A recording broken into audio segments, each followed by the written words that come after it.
I don't have to tell you things are bad. Everybody knows things are bad. Everybody's out of work or scared of losing their job. The dollar buys a nickel's worth. Banks are going bust. Shopkeepers keep a gun under the counter. Punks are running wild in the street, and there's nobody anywhere who seems to know what to do, and there's no end to it.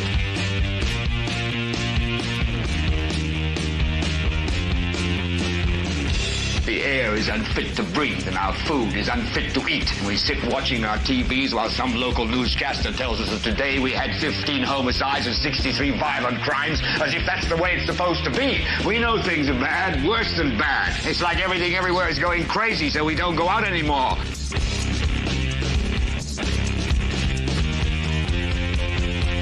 We sit in the house, and slowly the world we're living in is getting smaller, and all we say is, please, at least leave us alone in our living rooms. Let me have my toaster and my TV and my steel-belted radios, and I won't say anything. Just leave us alone. Well, I'm not going to leave you alone. I want you to get mad.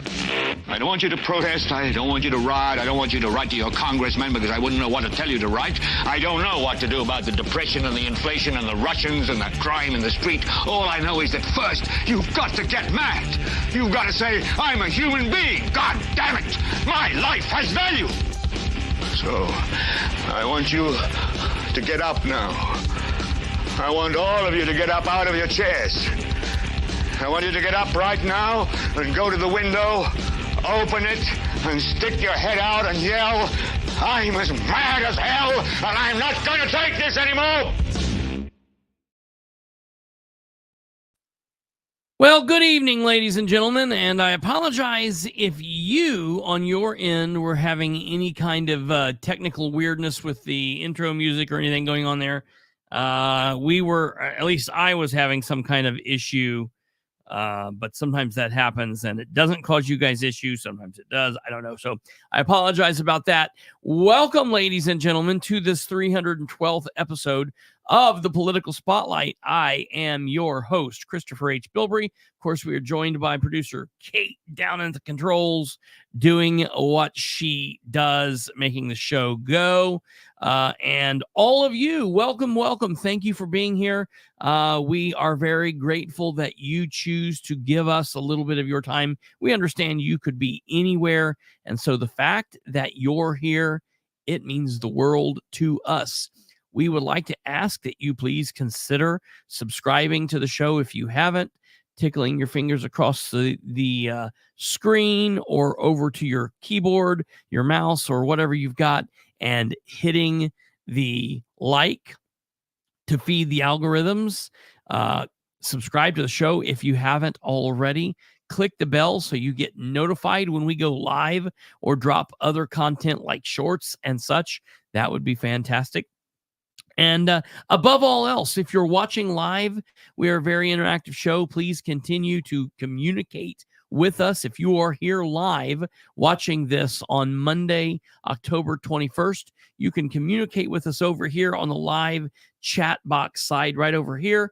And if you're there, that would be great. If you're watching via replay or repeat in the future on YouTube, Twitter, X, Rumble, YouTube, Twitter and X, same thing, Facebook, Rumble, then comment down below and do all of that stuff.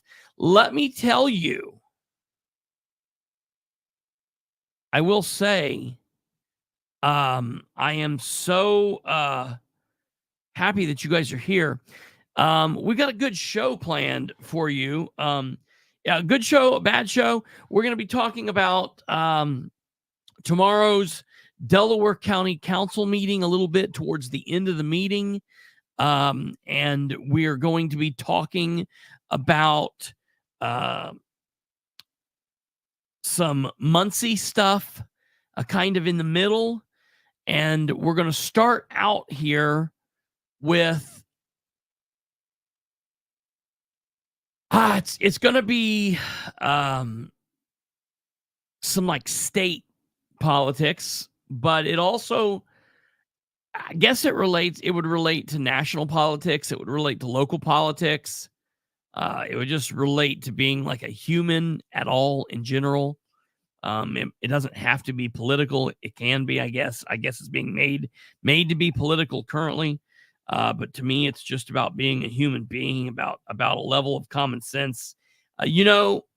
So often those of us on, I can't say our side because we've got people in here of all mixed sides. You guys kind of run the spectrum of the political spectrum, if you will, of what side you're on. I will say this: people on my side of things, the quite right of the center,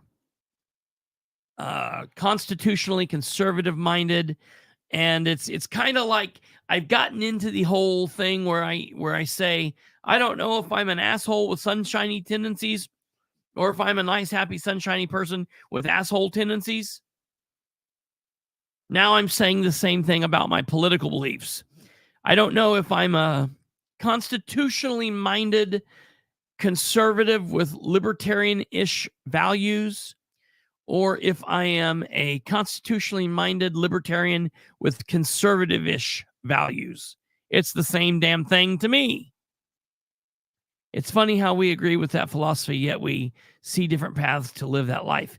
Isn't that funny there, Tweety Bird? It's amazing. It's almost as if you've just stumbled on the key. And what we've done right here has literally unlocked the key to like actual political common sense and a sense of like normalcy and normalcy and being able to live in some like form of utopia that if just you and I could go on the road, because I disagree with a lot of the crap you say. And honestly, you would probably disagree with a lot of the crap I say. But at the same time, we also agree a lot. Wow, that's weird. And we manage to communicate and talk. And there are things that we vehemently disagree on. But yet we're still able to communicate and live in a normal. You're not wanting me to like die and, well, maybe, I don't know. You're not wanting me to be hauled off to like be in some kind of internment camp. I'm not asking you to be, reprogrammed. We just are able to live and let live. And it's amazing that that's there. But getting back to what I was saying, it seems like so many people on, let's just talk about some basic truths, okay? It seems like so many people on my side of the spectrum, and I might very well be autistic too, who knows? Political spectrum, I should say. We've gotten into this, I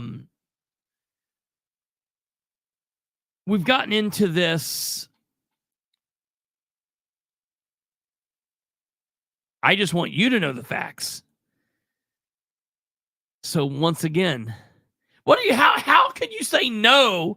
You heard me say, see, this is the insanity. You heard me say no to everything I just said there, that we've got the key and that we're wonderful and doing well. And then you say no. Yeah, I mean, no, yes. Jesus. Okay. Yeah, Iron Maiden, that's exactly true. Okay, so here's this. Sometimes I'm sitting there and I'm thinking, wait a minute, am I stimming? I think I am. And I'm not making fun of anybody with autism. I'm just saying, like, I see it's a very real possibility. All right, so here's the thing. I feel like we've gotten into this thing over the last several years, and I understand why. But people on my side have gotten into this thing where we say, F your feelings. Your feelings don't matter. Facts over feelings, which, look, I've said and I agree with. Fact over emotion. Take the emotion out of it. Just give me the facts. I don't care. You have a First Amendment right to speak. You don't have a First Amendment. There is no right to be heard. You have a right to speak. You do not have a right to be heard. You have a right to say what you want to say and to feel how you want to feel. Oh, okay. I know. I figured that no could have been meant for anything. I was just kind of playing up the part there. But yes, I get that, Tweety Bird. I get that. And I very much agree. Take her to the camps, boys. All right. No, so all right. No. But I get the whole idea of why people started saying that. But then at the same time, it's to me, it's a catch-22, because politics to me is a science, while also very much being an art. To me, I look at politics a lot like I do psychology. Great psychologists, practitioners in the understanding of the human body, mind, and the way that your emotions play on you, and good psychiatrists, psychologists that are able to really delve into the human psyche. They are as much artists as they are scientists. There is an art to it. And I look at politics the same way. And when you start talking about that, you get a little bit more away from the just the facts, ma'am, and you start talking about emotion. When you are invested in a person politically and you're out here and you're doing this, you're putting your heart and your soul into it, and you're arguing with your factual reasoning, but you're emotionally tied to it. And so we have to be careful of removing just absolute all emotion from it whatsoever. First of all, you're never going to be able to do that. And second of all, if you say that you are, I think that you're, I don't mean like lying, like you're a liar, harsh, lie.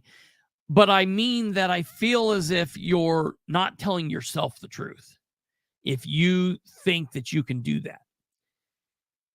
So it's this thing where we talk about being offended. Okay, that's the name of this episode, is being offended. And when those of us on the right hear that someone on the left is offended because of a political thought, or is my way of campaigning, or this or that, like, it's like, and I've said it before, like, like, grow up, it's a blood sport, whatever. It is what it is. But again, I am very, very, that's exactly right, GW.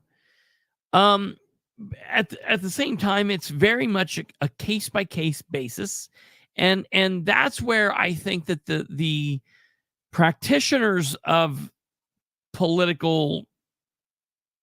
politics and the whole campaigning, the art of campaigning and the art of politics, the science of politics, practitioners of that, politicians, politicos, those of us that are political junkies, we have to be able to reason enough to have common sense to understand that we should be looking at things as a case-by-case basis. One of the other things I'm going to say is, generally speaking, when you think about politics and you divide this up, and this is just very big macro level, like, just right box, left box type of thing. You say, well, you've got Republicans, Democrats, left, right, whatever you want to say, right, left. And, your conservatives are like, the American flag, police and military and, tie the yellow ribbon around the tree and this and that's something that is a conservative type of a trope that you think of. And so it's always funny to me. That's one of the things that we used to give JD Prescott a bunch of crap over. Here we've got JD Prescott, who professes to be this hardline conservative, who was the only vote to vote no to giving Hoosier veterans a tax break. Now, he, in his bizarro mind, and I'm almost willing to say he didn't come up with this, he tried to spin it into a conservative type of a thought, saying, well, I didn't want to create a special classes.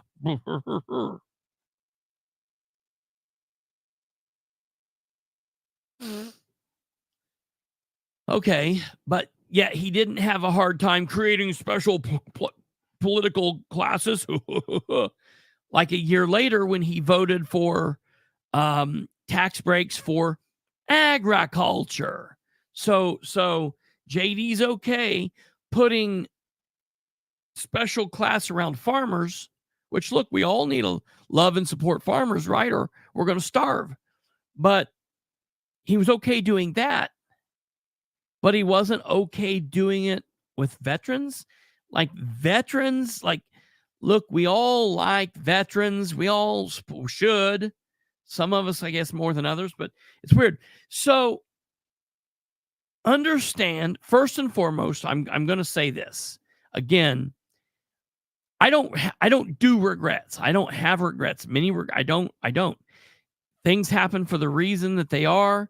I'm a believer in the Lord above, and I understand why in my life things happen. I regret my interview with Micah Beckwith. I regret the way that I conducted the interview. I regret the way that things went down, the way that I did or did not do the things that I did in the interview. I regret it. But the interview is the interview. I said and acted how I said and acted, and he said and he acted the way that he said and he acted. And so as we talked the other night, I've released a couple shorts. I released the short where he talks about the fact that he did, in fact, help Prescott with this. It was like he was with the other woman. He was with the other politician, the other person coming up with this property tax plan, while his team, Ron Beckwith, the team running for governor and lieutenant governor, was crafting their plan, which seems, kind of cooish, like something's going on there, weird. And so he admitted to that, and I thought that was big news, and I put that out there. One of the other things that he did, and we made a big deal about it the night that it played, was that he's talking about, I question him about, have you been sucked in to the establishment way of thinking? Because you act like you're different than what you did, a week after winning the nomination. And you seem like you've been kind of surrounded by all these establishment hacks. And he's like, no, I have not been sucked in, and And then he divides it up by calling the two, I guess, the establishment and then grassroots efforts. So that's how he's calling it. And he starts this train of thought saying, grassroots level is very much like hit it hard, blow it up, bomb everything, like just and the establishment tends to be more of this tactical inch by inch type of thing. And then he says, I'm a student of history. And he says, you know, if we would have dropped the bomb in Japan sooner than we did, it would have galvanized the Nazis and the Japanese and the Italians, and it would have made them stronger.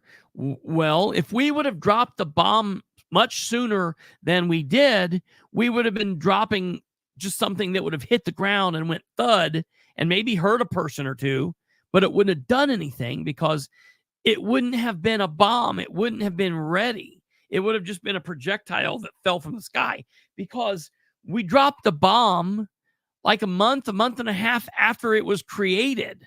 So first of all, you get an F for that history lesson, Mr. Beckwith, because, you know, the D-Day was a year and 2 months before the first bomb was dropped. So, you know, we could not have dropped the bomb before D-Day.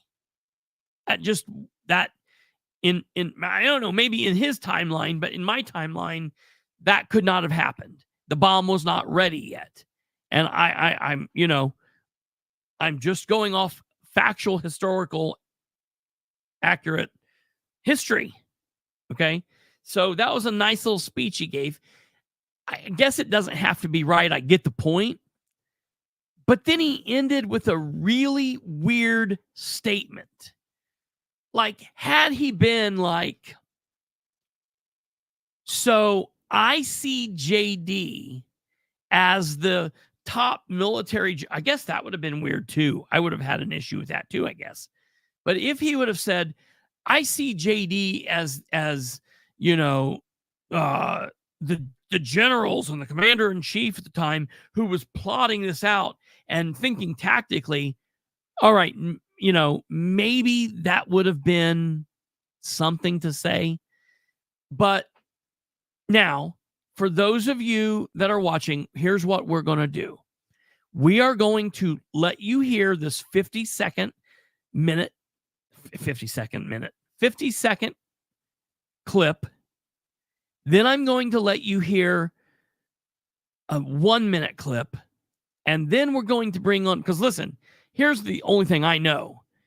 Beckwith did not serve. Prescott did not serve. And I have not served. However, I have access to someone who isn't just kind of like a chump on these things. I have access to someone who absolutely did, in fact, serve. And while there is, in my opinion, no distinction between a person who served a 2-year, 4-year, 8-year deal versus someone who did a lifetime. If someone says, well, I did 20 years and I was in the shit, that carries a little bit of an air of like, oh, okay, that's a big deal to me. So we're going to be talking to someone and just finding out, because I've been hold on, quit talking, Beckwith. I've been being hit with some of the Beckwith fanboys and girls since I've released Beckwith's words. I didn't put any words in Beckwith's mouth. I'm releasing Beckwith's words, and they're now telling me that, you know, I went into this meaning to be offended, and, you know, this is malicious of me, and yada, yada, yada. So we're going to listen to this, and then we're going to hear if you know, we'll find out what's going on. All right, here's the short. All right, and we'll start this like this. Okay. Hey, Mafia, after what we've been through, I'd like to see you try. That ass perfect, baby. I love the way you get it over the twerking, baby. You know you doing that. You want me to tell you something? What? Everything he's doing, the way he looks in those videos. How are you still? What's happening? Hey, Mafia, after what we've been through, I'd like to see you try. Stand by. Perfect, baby. I love It's almost as if there's a ghost in the machine.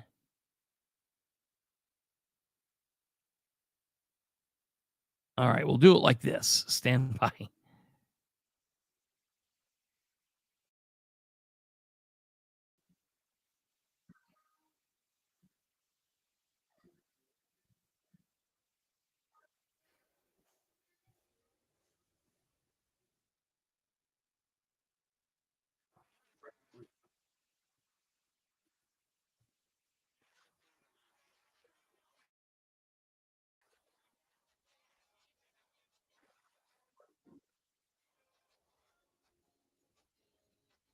Man, I'm telling you, this is like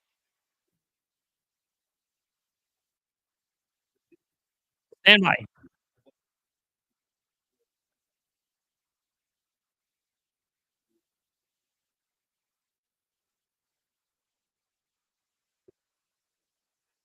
You need me to pull it up? No, I got it here. I just All right. You keep freezing. here we go.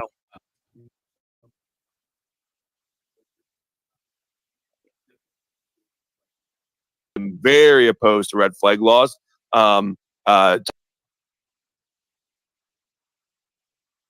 Dangerous, right? And we know this, and I know police officers are saying, well, we've got to be protected. Yeah, it's going to be dangerous to be a police officer. It's dangerous to live in the United States because we have liberty, and when people use freedom without virtue, it creates chaos. But when people use freedom with virtue, it creates liberty, and that's why virtue and said we cannot do this because this violates.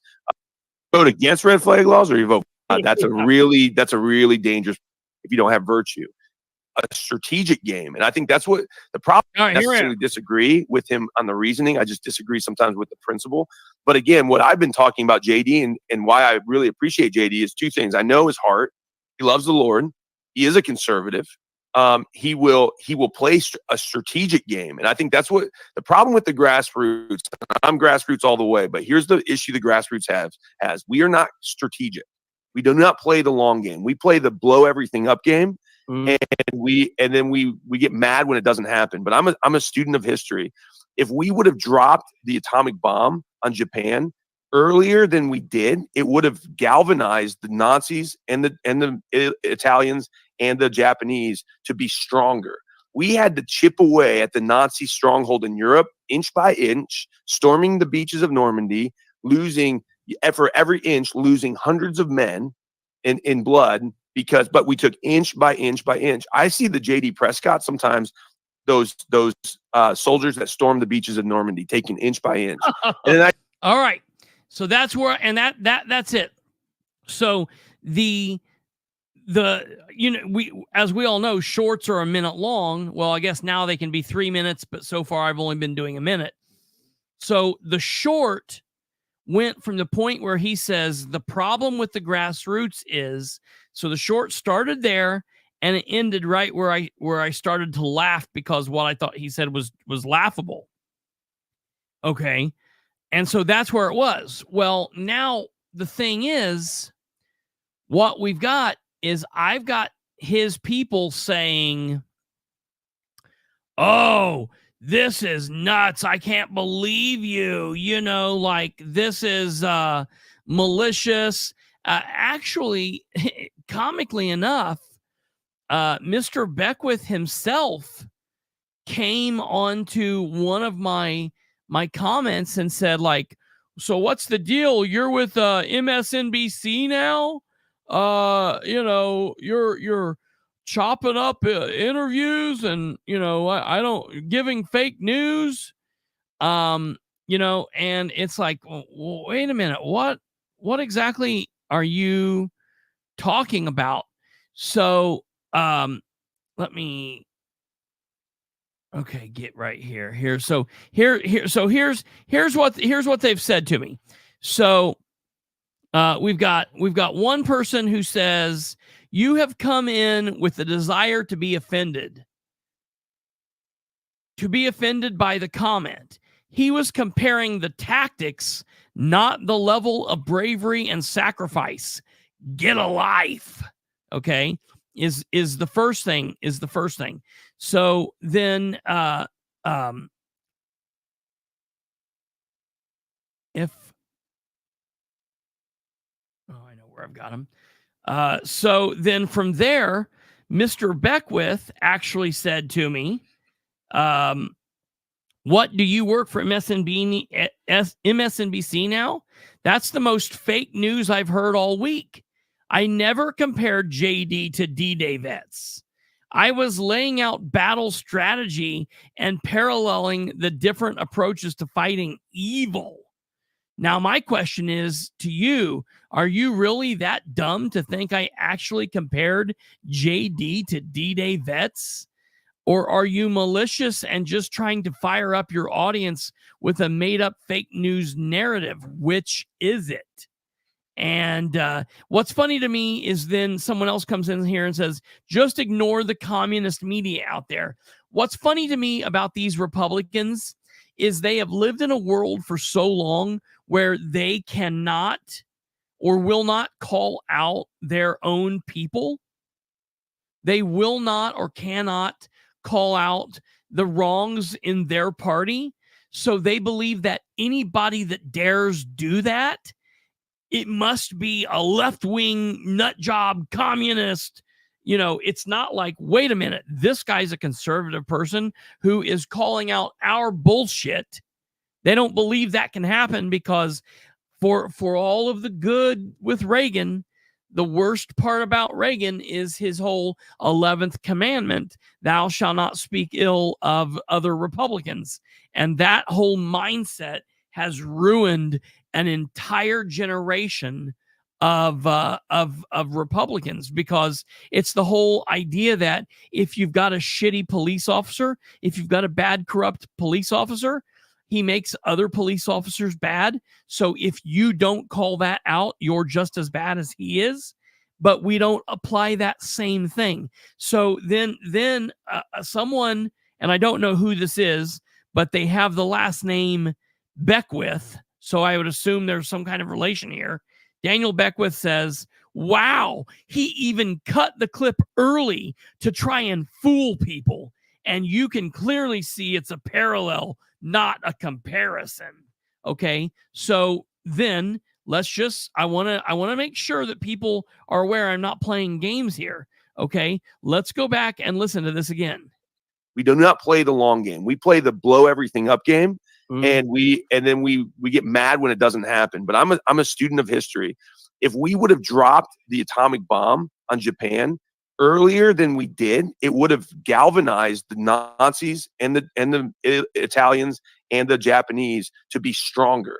We had to chip away at the Nazi stronghold in Europe, inch by inch, storming the beaches of Normandy, losing for every inch, losing hundreds of men in blood. But we took inch by inch by inch. I see the J.D. Prescott sometimes, those soldiers that stormed the beaches of Normandy, taking inch by inch. And then I see the Hoosiers for Life, and I also see the Purple for Parents. They're kind of like the atomic bomb. That comment both is right? So it's like, whoa. What do you mean? So he's saying we need both of them. We need the people that are brave and can fight inch by inch by inch and be out there and a part of this. And we need the people who can just say, all right, drop the bomb. Let's screw it. So my question simply to you people out there and to my next guest is, should we be offended by this or not? You know, I have not served. So with that, we will get ready to hook up here with my next guest. And I don't know if you guys know who this guest is or not. I mean, you'll know him as soon as you see him, but here we go. First of all, quickly, let me say this. Donald Trump, it is a 1,000% truth that Donald Trump did not say the losers and suckers comment. Donald Trump said comments about John McCain that people can disagree with and not like. And I didn't like John McCain, but I wouldn't have said what Trump said about McCain. But Trump did not say that the people that died were losers and suckers. And that was not said. That it was a twisted fact. Here is Niles Thornburg, SFC retired. I don't know what that means. We'll have him tell us. What does that mean? Remind me what that is. Sergeant first class. Sergeant first class. I should have known that. Well, hello. So is this an offensive thing, or what say you? I don't really get offended. Yeah, right. It was a stupid thing to say. Yeah. And looking at, I already have a very low opinion of JD Prescott, and I could write a book on that. And Beckwith is right there with him. Even it goes to their character, is how I see it. I mean, it's not somebody that I can vote for when they are putting themselves up on a pedestal, and that's what they are. I mean, they're trying to make themselves something that they are not. I know that JD would not storm the beaches in Normandy. He would have never got off the battleship.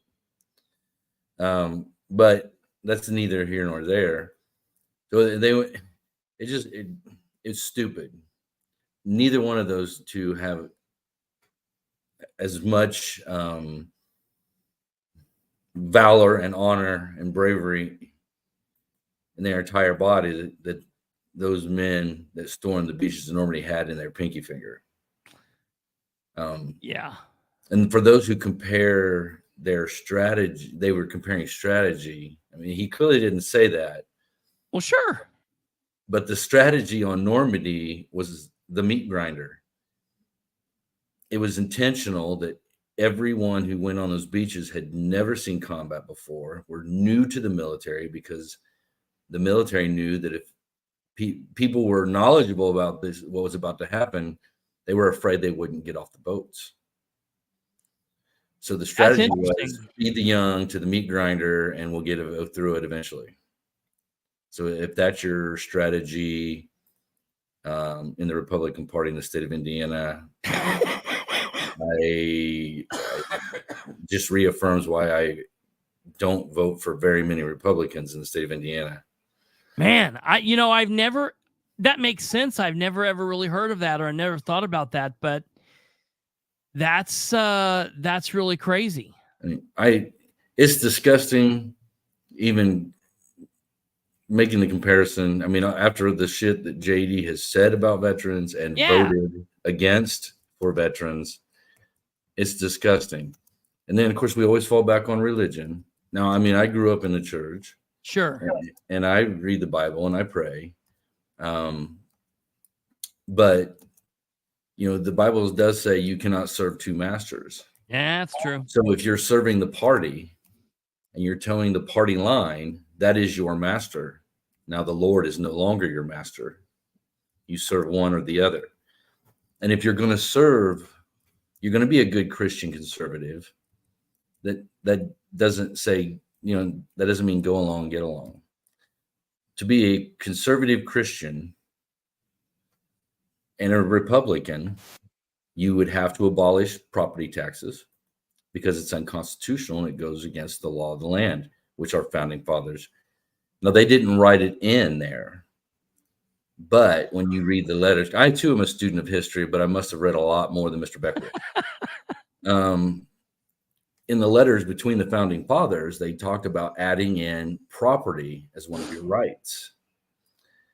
And they had come to the conclusion that pursuit of happiness was all encompassing, and that it was just understood that property was part of that pursuit of happiness.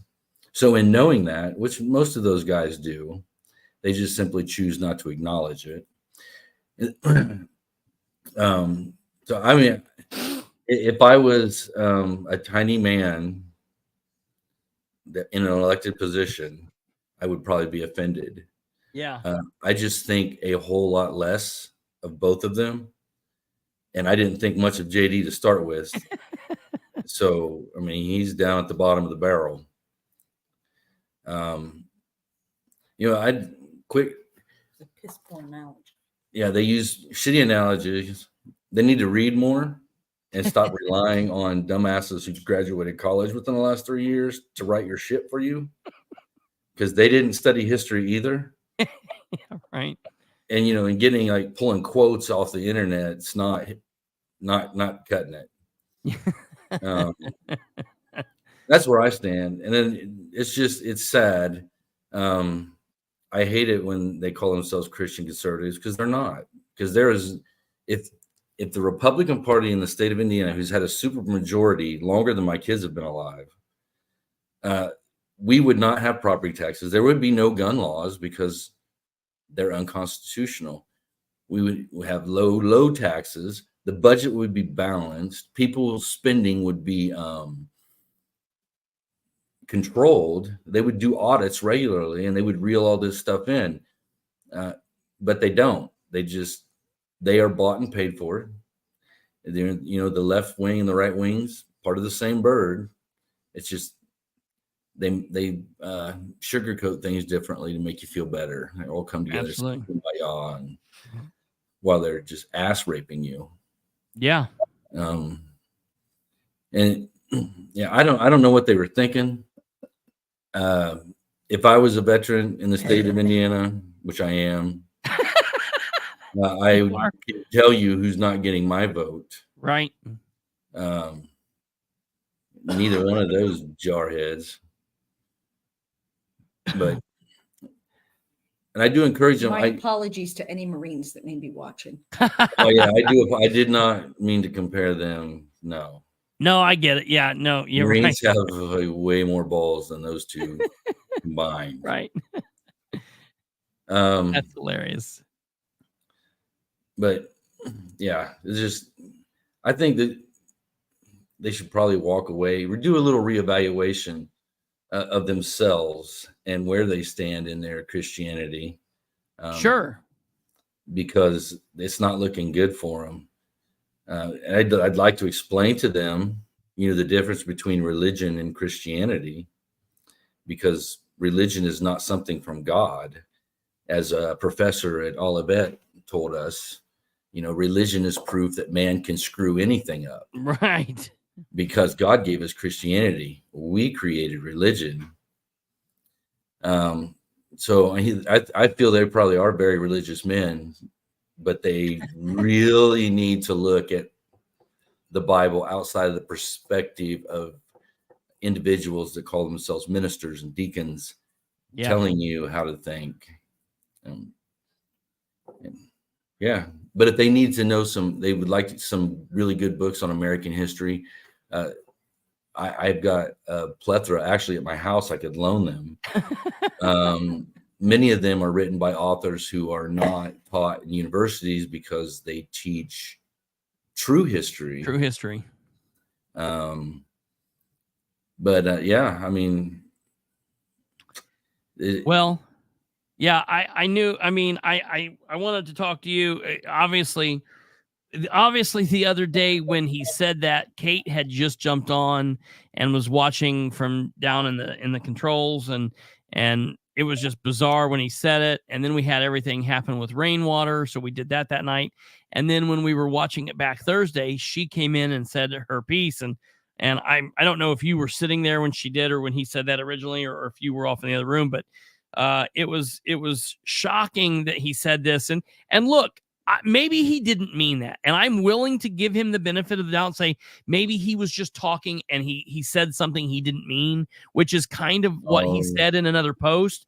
But now I think he's only saying that because he's getting called out for it, because those are his words. You don't say things like that without meaning. Right. It's not like a blurb, 5 words and done. Yeah. I mean, he went into some detail on that. Yes. That was thought out and planned. Yes.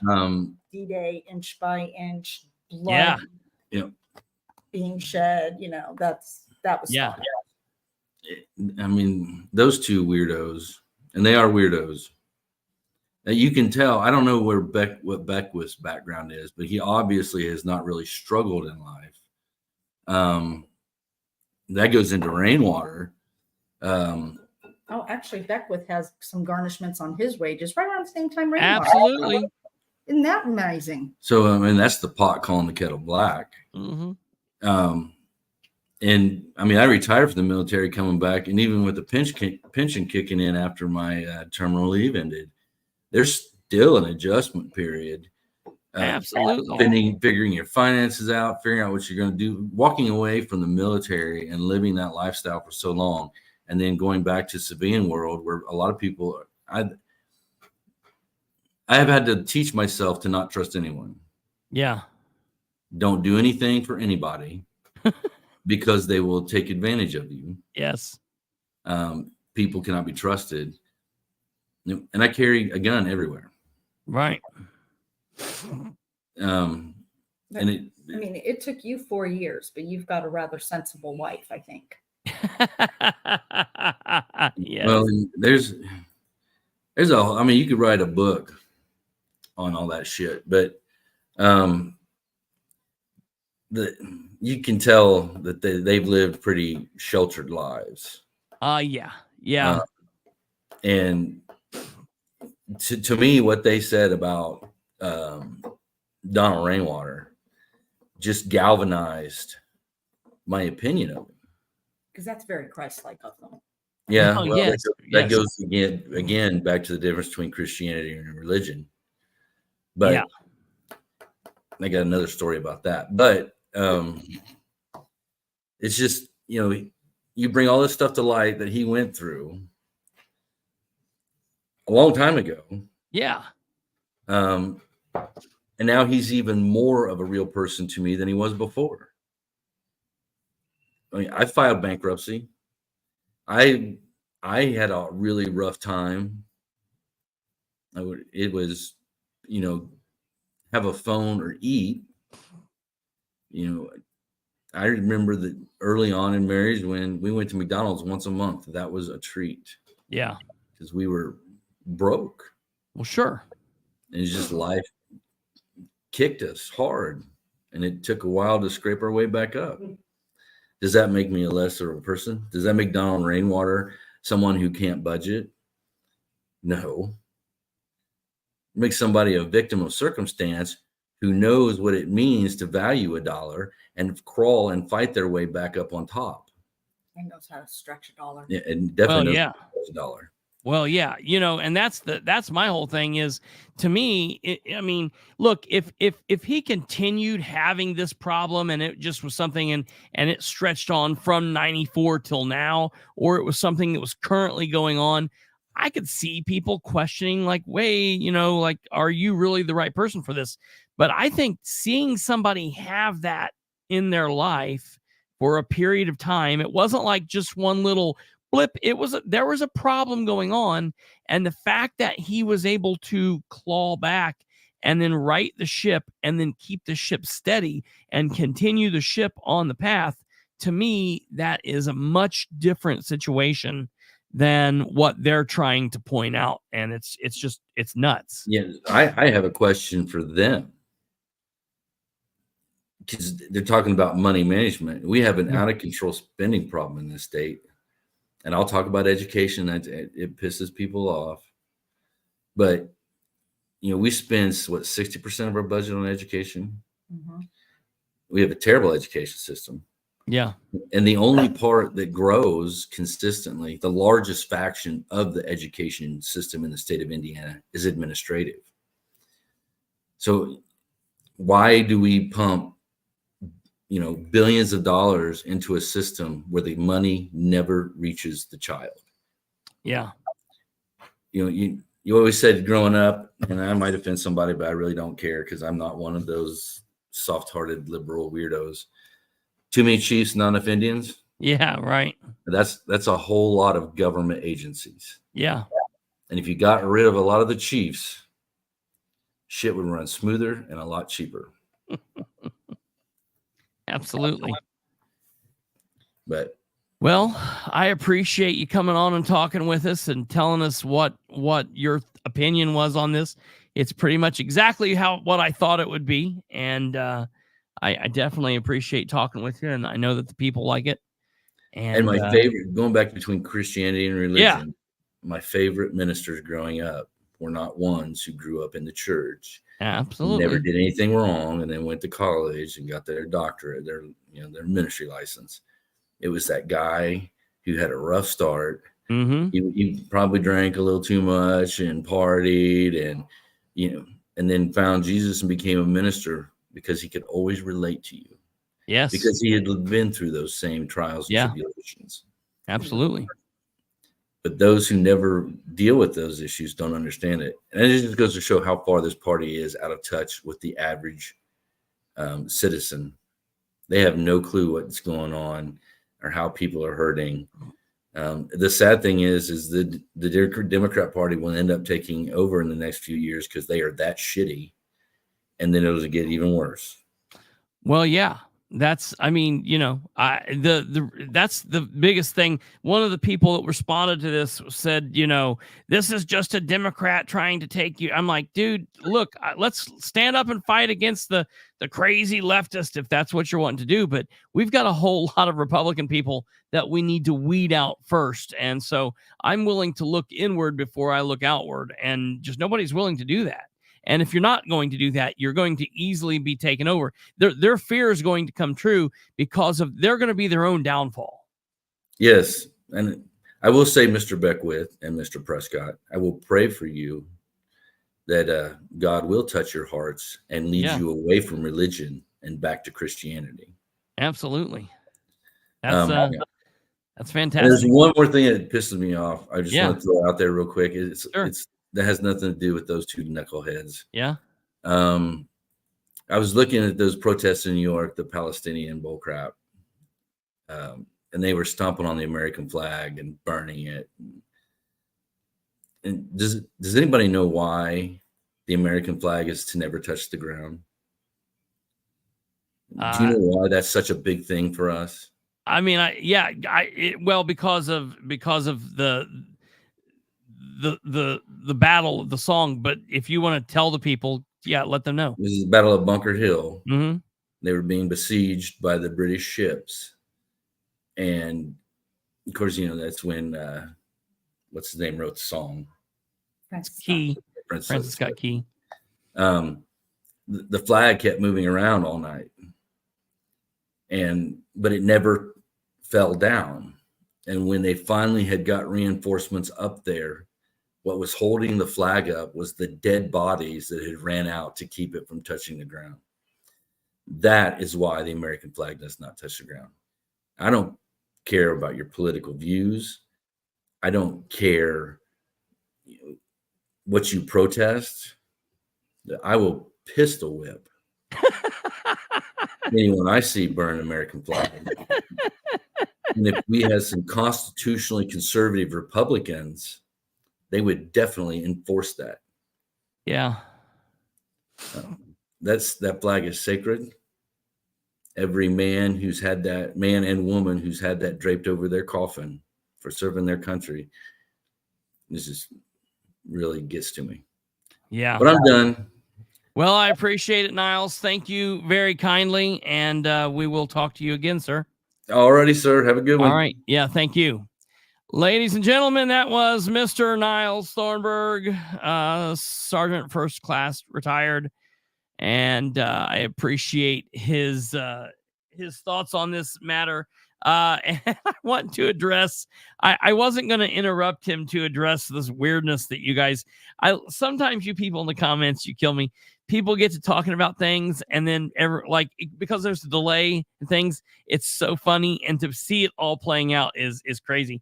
And when I'm talking, I don't really pay attention to it because it would get me off too much. But it's funny when I'm not the one talking and I can see it, and I'm thinking, oh my God, you guys are going crazy. Nobody's getting banned. One person said to another, better be careful, you'll get blocked. And the reason that person said it is because we don't block commenters in here. We don't block people unless it's spam or someone's just going spam, just going, just nonsense or something out of control or a bot or something. Very, very, very, very, very seldomly do people get blocked. And however, that is us.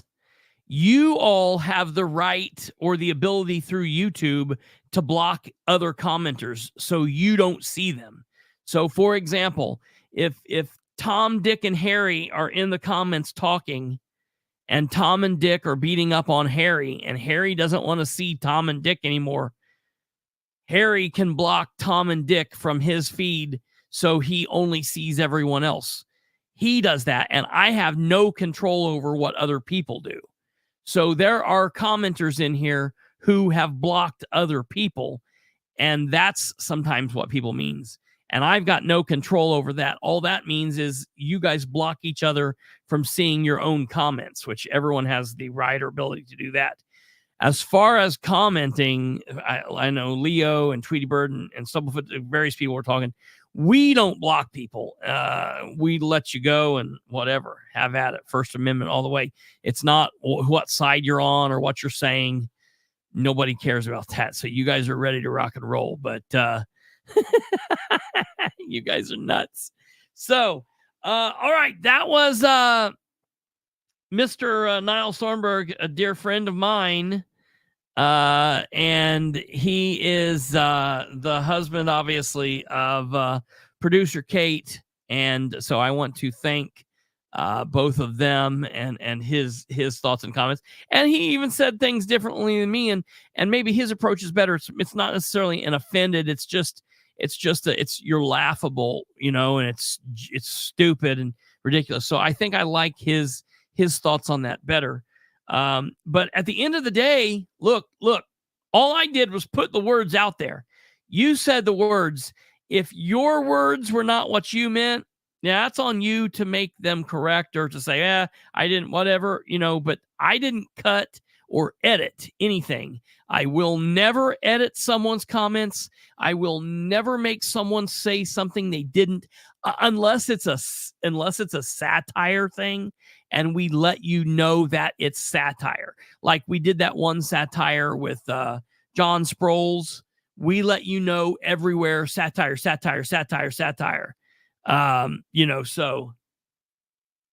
no, Tweety Bird, it doesn't offend me. You're good to go. Nobody in here offends me. Nobody in here offends me, period. Jesus, you guys would have to do a lot bigger than that to offend me. Anyways, see, Tweety Bird, I don't mean you, stupid. That's what you should have said, Tweety Bird. All right, so okay, that's it for that deal. Beckwith, I don't know. He's not who he sold people on that he was. A week after his win, I was concerned about where he was at. And I'll put it to you like this. Everybody in here, I'm just going to tell you, Beckwith right now is right where I thought he would be right now. This is exactly what I thought. And for those of you that are still, in love and hanging on, keep on keeping on. Time will prove me right. And I don't care being hated and despised. And then time, all I'm telling you is come on back once time proves me right. That's all I got to say. No hard feelings. I won't say I told you so. I'll just say welcome back. The other thing I want to say for a minute, and I've been thinking about this all day, and this is the last part of the state thing. So, this deal with rainwater, it is so mindless, man. It is so stupid. It's such a non-issue that it's laughable. There are Lake County, you guys know where Lake County is, up in the region up by Chicago. Lake County had East Chicago, maybe it was East Chicago City City Council. East Chicago is a city in Indiana, and they had a city councilor, current city councilor on the council who was locked up in jail for murder. He was locked up for murder, and he had filed to run for re-election. While he was in jail,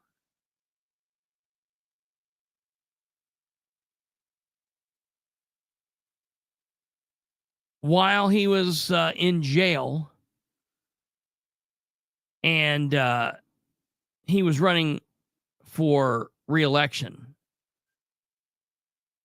That's a scoop. That's a thing. That's wow, you released that. That's something. Put that on an attack ad. A man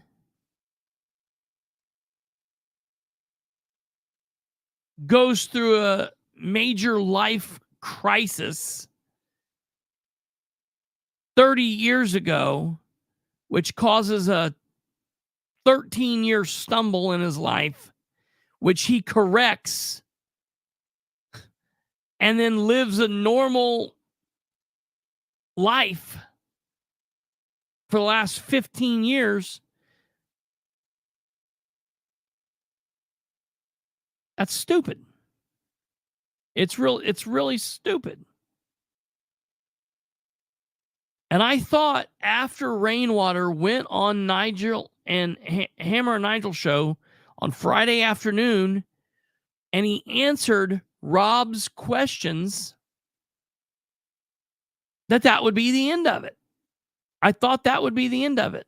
Rob said, I've got 6 questions that someone needs to ask Rainwater. And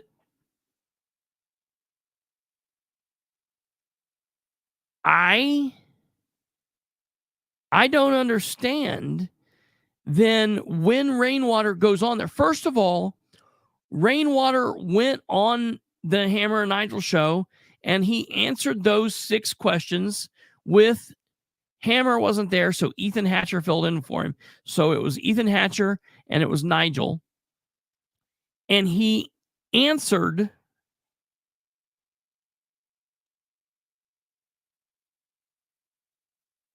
yeah, right there. Kate found it. That is insane.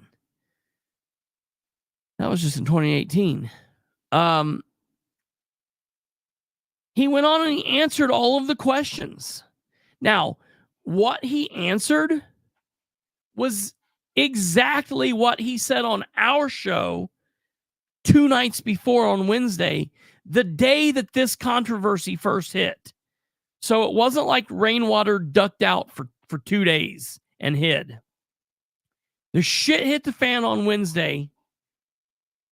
And the very first moment that Rainwater could appear on our program, he did. We could have went live at noon. I mean, whatever, that we don't do that really. We could have went live at 3 or 5 or 6. We go live at 9 p.m. And he came on at 9 p.m. and he answered these questions.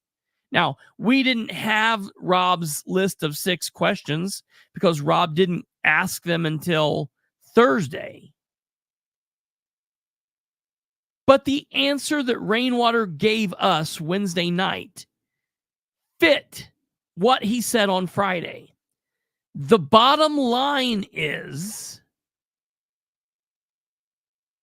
he has not had anything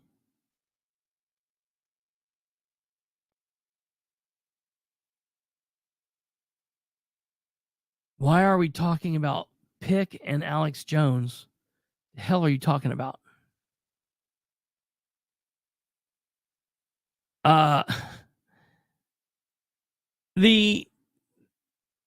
main thing in my mind was he did not have anything after 2009. Nothing after 2009. So I thought, all right, he answered the questions. So I asked Rob the question. Now understand, this is a really weird situation because I've considered myself personal friends with Rob Kendall for quite some time now. I've been on a show. We've been friends, and I understand that Rob's not everybody's cup of tea. And listen to me. When this happened, I didn't care.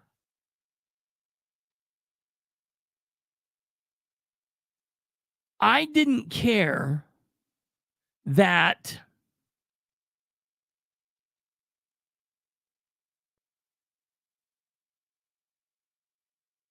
good idea. I didn't care that Rob picked Braun. What I thought was weird was when Rob called Don a lazy idiot. That didn't, like, you can say whatever you want. I've said bad things about politicians, but it was weird because they had been friendly. So you just think, oh, it's like when two of your friends have a falling out, it's kind of like, oh, that's awkward, and so you just kind of navigate that world now. Well, now, like, Rob talked about this again on his program today. He talked about this again today. And he ended the comment by saying, I'm done talking about this unless Don and his people want to continue pushing this. That's a weird threat to make. What do you mean? If Don and his people want to continue pushing this, what are they pushing? Saying, look, something happened. You're the one that says you got to come out and talk about this. So now Rainwater has to talk about this. Okay.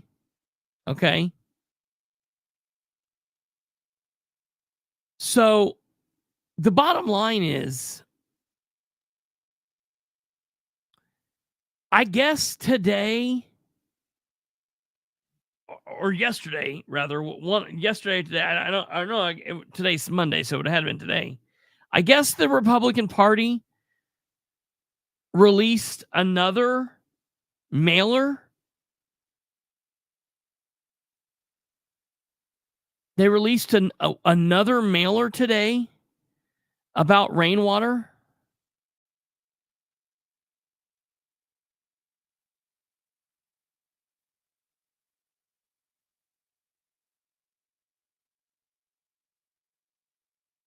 Wait a minute. Who is this? Who is this from?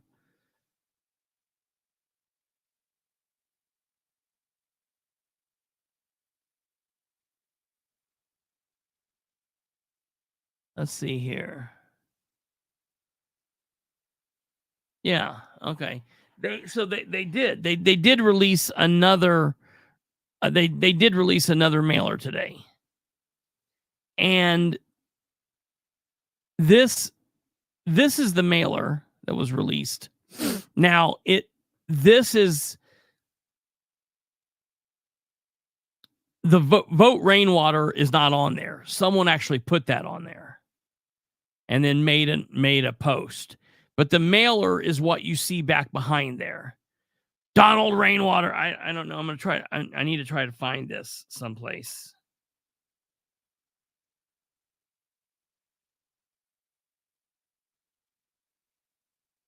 Go further back in the messages.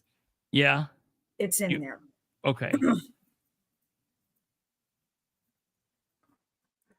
Yeah. Okay. We do have it. We do have another. Hold on. I'll get it so you can put it in the overlays. Paid for by the Indiana. Yeah. Paid for yet again by the Indiana Republican. So the mailer says Donald Rainwater wants to be governor, but he can't even handle his own finances. Listen, that makes it sound like it's something that he actively currently cannot handle. Everything is okay. He's not having a problem. Hasn't for the last 15 years. Hasn't. Declared bankruptcy. Sued in small claims court. Had a vehicle repossessed. Perennial loser, deadbeat dad, and doesn't pay his bills. Filed bankruptcy. Wages garnished. Yeah, here we go. Here's this.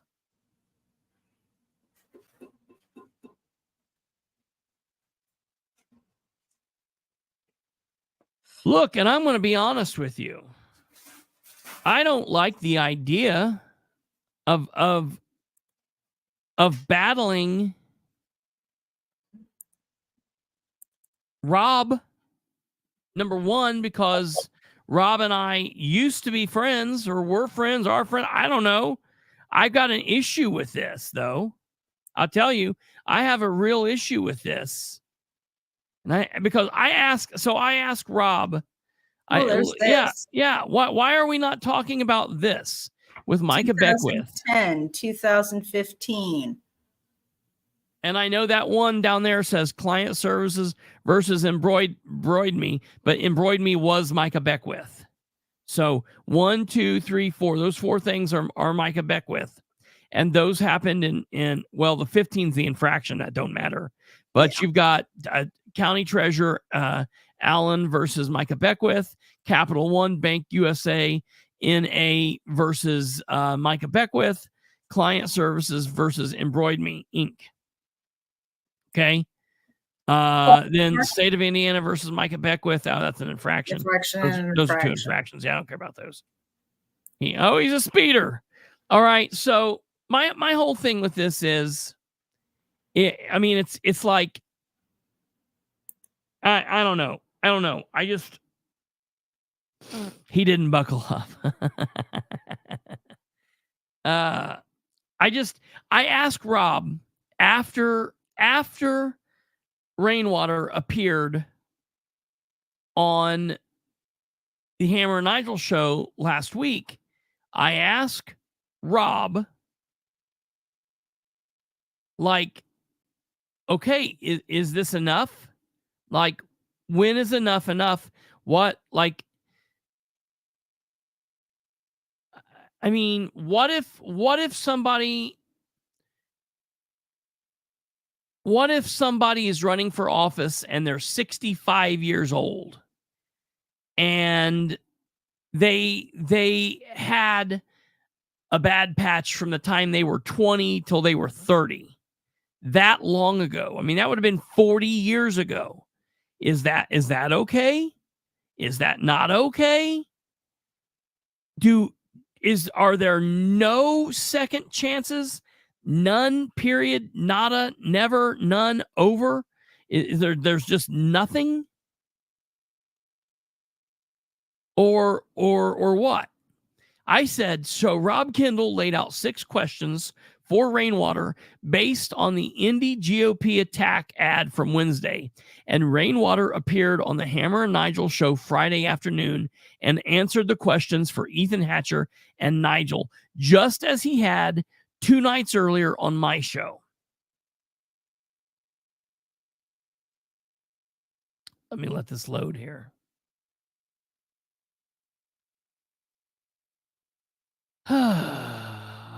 Why are you not loading, damn it?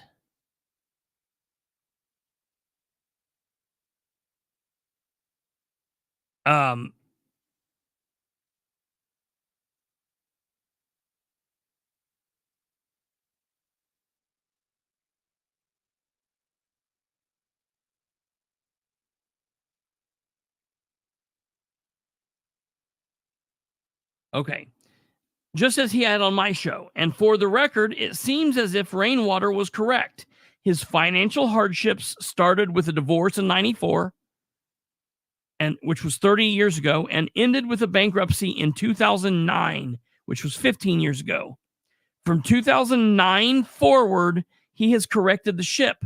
My question is to Rob Kendall, do you still have an issue with what happened? And if so, how long does it take? And how much time has to pass before Don isn't considered a deadbeat anymore? I'm sure there are many Hoosiers that would like to hear how long it takes. Doesn't it say something that he corrected his issues? Moreover, does Braun or Beckwith have any financial missteps or other missteps in the same time period between 2009 and now? Let's check my case. So then, after hearing Rob on the radio today with a fill-in for Casey. I guess the answer is, I guess the answer is second chances are only available for presidential candidates, not for gubernatorial candidates. So keep that in mind. We can forgive the presidential candidates for financial missteps, but not gubernatorial candidates. And for all of you Hoosiers out there that have ever stumbled, 15 to 20 years is not long enough between your stumble and correcting the ship to get out of the deadbeat category.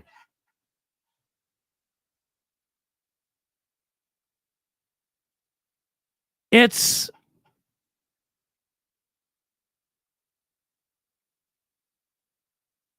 really, really, really crazy to me.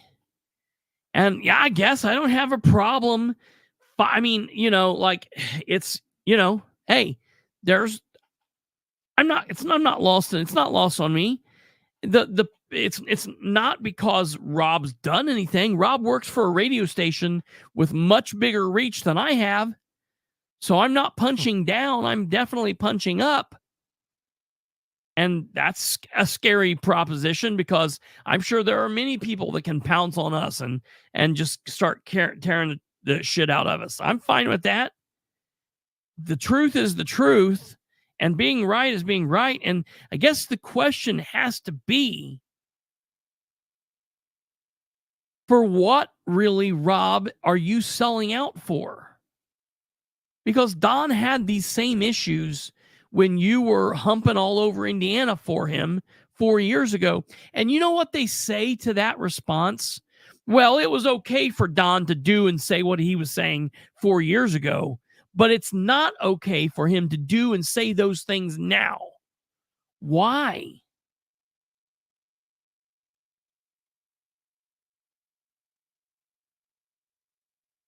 What do you, are the, like, you mean back on the screen so you can see them? What are you talking about, Dave Williams? Post the. Are you mean on Facebook? I sent them to him in a PM. Okay.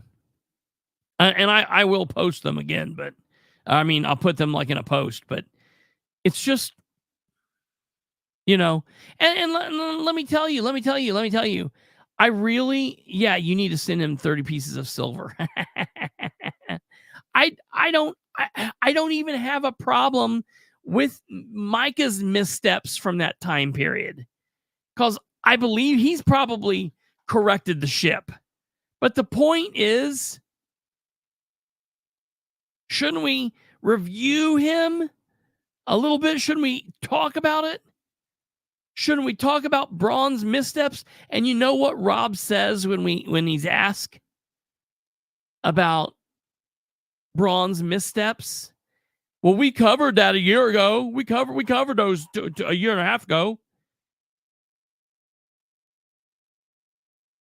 Okay. But he wasn't running for governor a year and a half ago. He's running now. Shouldn't we be reviewing this now? What do you mean you covered it a year and a half ago? Let me tell you, Don covered his shit 15 years ago. Doesn't he get the same grace as Braun? It's a lot longer period. So don't give me that. Rob knows what he's doing. Everyone else knows what Rob is doing. If there are people out there that don't know what Rob is doing,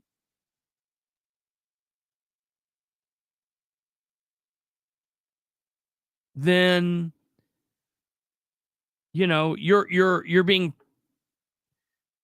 purposefully obtuse, or I don't know.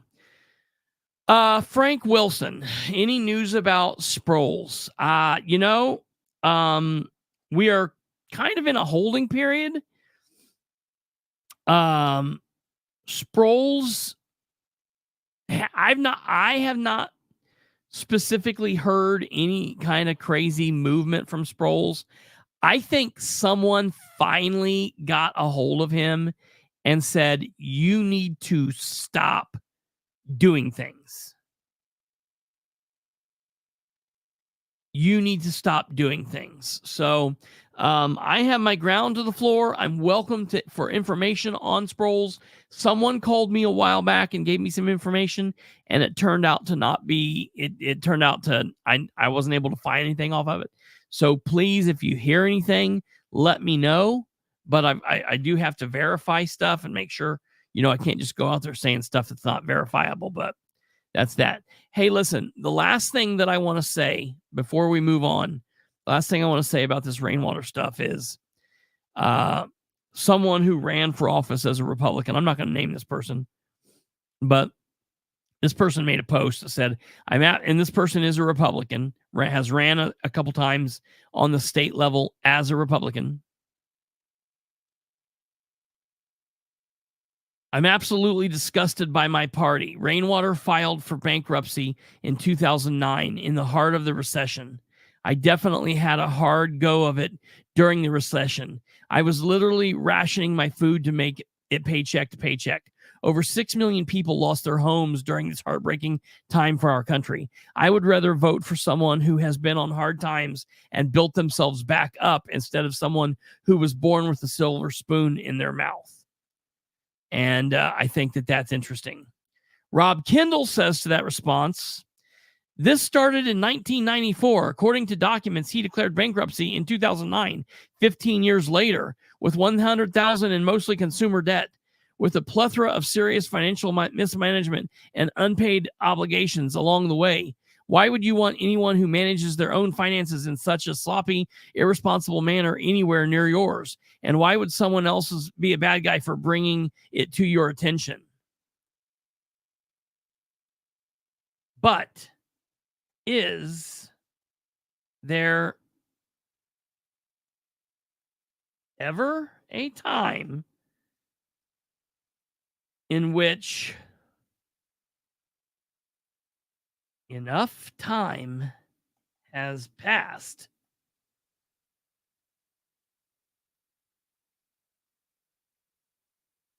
from the last bad thing that happened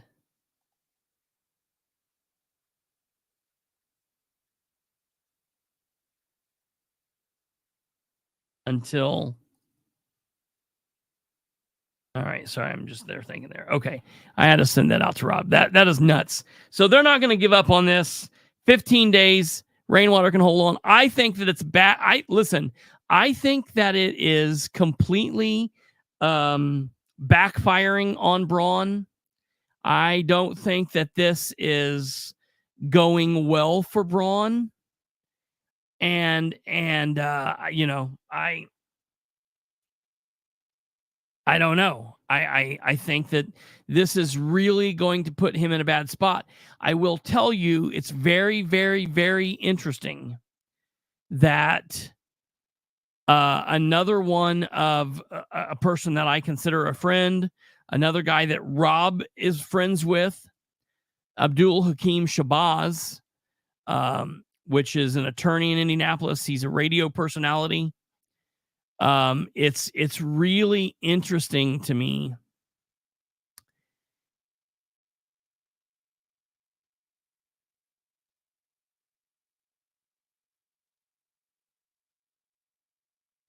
it's really interesting to me that Abdul Hakim Shabazz 7 hours ago wrote this statement. I am told by very reliable sources that there is polling, non-democratic polling out there showing that the race for governor between Braun and McCormick is at a statistical dead heat. The same goes for Todd Rokita and Destiny Wells in the Attorney General's race. This was done by a reliable pollster. Stay tuned. 14 days to go, I hope. Now listen.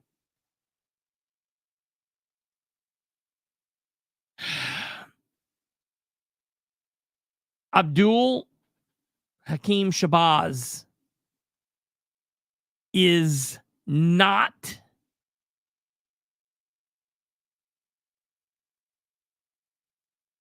a hack. He is someone that specifically with statistics and polling analysis is generally pretty spot on.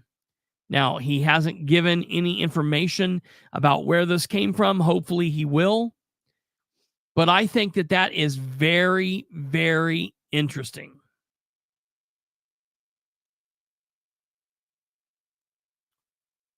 The political spotlight here, Kate is saying, so that we're the political spotlight. Wait a minute. That's hilarious. Kate said, so the intent is to smear Rainwater, hoping that his votes will vote R. Yeah. I told you during that interview, you were wrapping it up and going to let him go. And he said, oh, yeah, one more thing. That was the entire point of him coming on the show. Yeah, absolutely. Was to get that one more thing. The race is really tight and Rainwater's polling at 10%. You know, that could tip it over to McCormick, and we can't have Democrat in charge. She'll bring back abortion, completely ignoring the legislature, apparently. Yeah, right. She'll just, declare herself Empress of Indiana, and, abortions for all and whatnot. But yeah, that's what this is. If Braun and Beckwith lose this thing, it's going to be honestly because of their own stupidity in how they're doing this.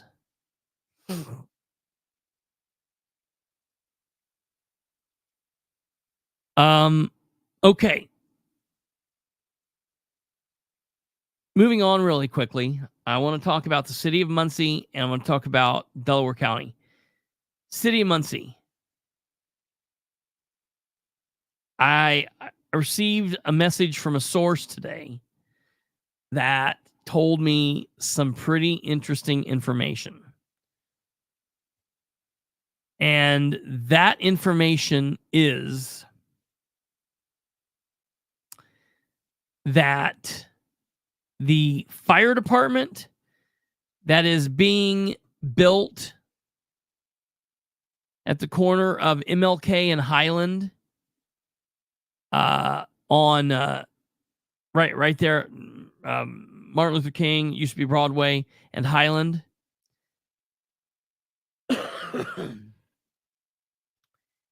I was told that the block work for that building, for that construction, will be non-union. And I'm hearing that after the city council pushed so hard to address this. I'm hearing that the Hagerman Group is the one that got this bid. And what's kind of interesting about the Hagerman Group is they have a couple different divisions. They have a division that is union, and they have a division that is non-union. And I'm hearing that the non-union division got this block work. Now, I'm not a construction person. I'm not an outside laborer. I'm not a union member. Don't know anything about all this shit. I asked my source what the block work meant, and my source said it means about 85 or 90% of the entire work. It basically means, all of the shell of the building, and he said a couple of other things that it would probably mean as well. Look, I'm out of the debate, and I don't know. I don't care. I just think it's interesting that you had the majority of the Muncie City Council pushing for this, and it was a big deal.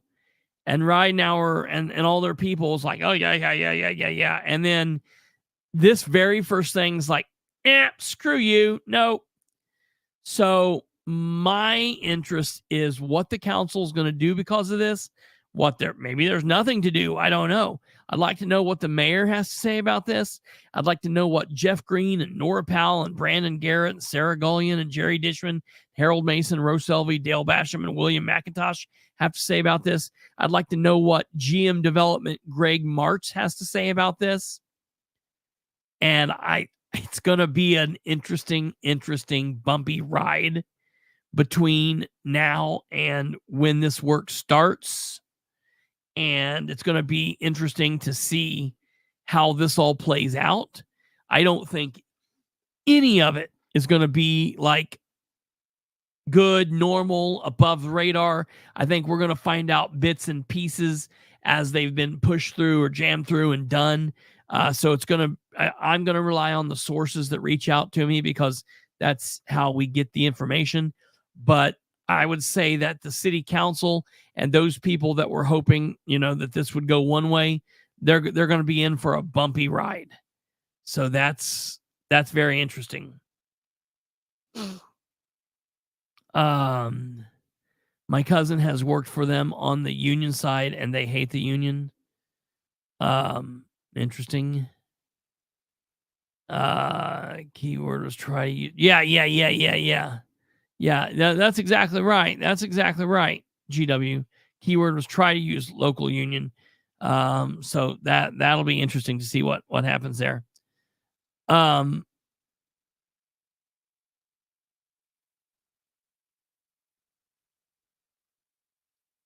Yeah, that's that. Because it's a bot, they didn't have to go through a bid process, did they? They did not. They did not have to go through a bid process. Gee, isn't that nice how that works out for some people? Yep. Very interesting. Very interesting. And then the last thing that I want to say is tomorrow is the Delaware County Council meeting. Well, back up, first of all.